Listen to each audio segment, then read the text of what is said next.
When I was a kid, I used to believe in television. I would watch Walter Cronkite and believe what I saw.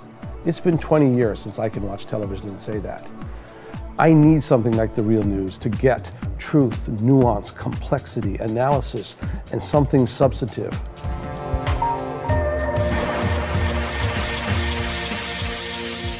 Last week, when Senate Republicans succeeded in filibustering the proposed bailout of the U.S. automotive industry, they pointed to the unwillingness of the United Auto Workers to lower wages as their source of opposition.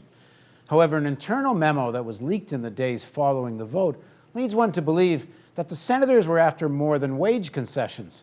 They were after the union itself. The memo said, this is the Democrats' first opportunity to pay off organized labor after the election. This is a precursor to card check and other items. Republicans should stand firm and take their first shot against organized labor instead of taking their first blow from it. I think what's being picked up there in the report is that what's on the mind of American business is to block the Employee Free Choice Act, the most important piece of legislation in prospect to reform our labor law to make it possible for American workers to freely associate with one another, organize unions, and bargain collectively. Basically, the post-World War II period in the United States can be divided into two periods, 1946 to 1973. At that point in time, there was a rough balance of power between business and labor, and the agreement that they cut was that as productivity increased, wages would also increase, real wages. And on the basis of that agreement, we saw the most rapid period of economic growth in our country's history, and one in which real family incomes doubled on average. The fastest increase of living standards in our country's history. That's when the American middle class was built. But something changed dramatically in the 70s and has characterized the economy since then, and that's been the ruptured relationship between productivity and wages. Since 1980, productivity has increased by 70%. Wages have been basically flat. Now, this ruptured relationship between productivity and wages is due to the weakening of the bargaining power of American workers vis-a-vis their employers. Which means that the increased productivity is going all to capital and the executives, not to the people who are working every day, even as the economy has been growing. While labor's aggressively backed the Employee Free Choice Act, the country's largest business lobby group, the U.S. Chamber of Commerce, has been actively working to bring down the legislation.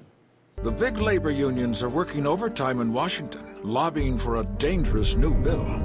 They're plotting with members of Congress to strip workers of the fundamental protection of a private vote in union organizing elections. Under a card check law, workers would just sign a card, and everybody would know how they voted. The labor movement argues that the Employee Free Choice Act will create a more even playing field for workers to organize themselves, given that under the current system, union votes are scheduled at the discretion of the employer on both company property and company time.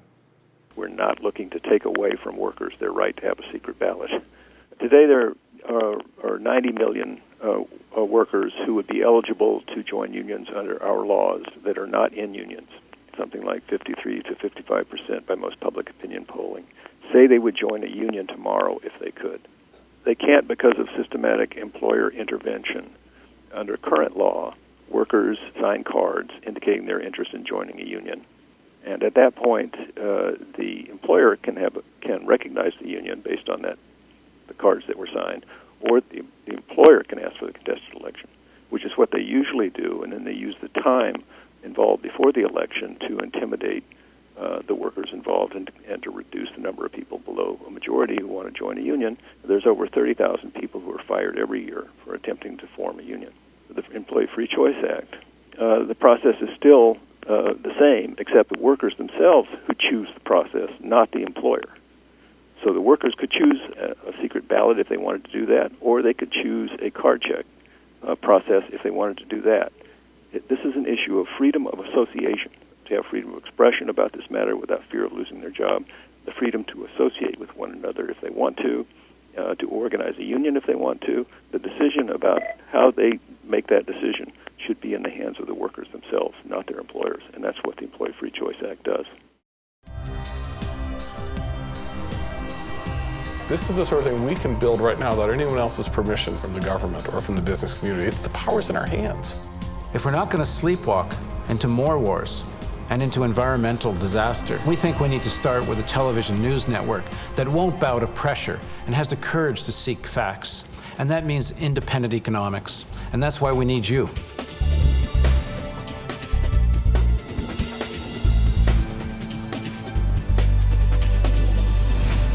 Real hope means facing a complex reality.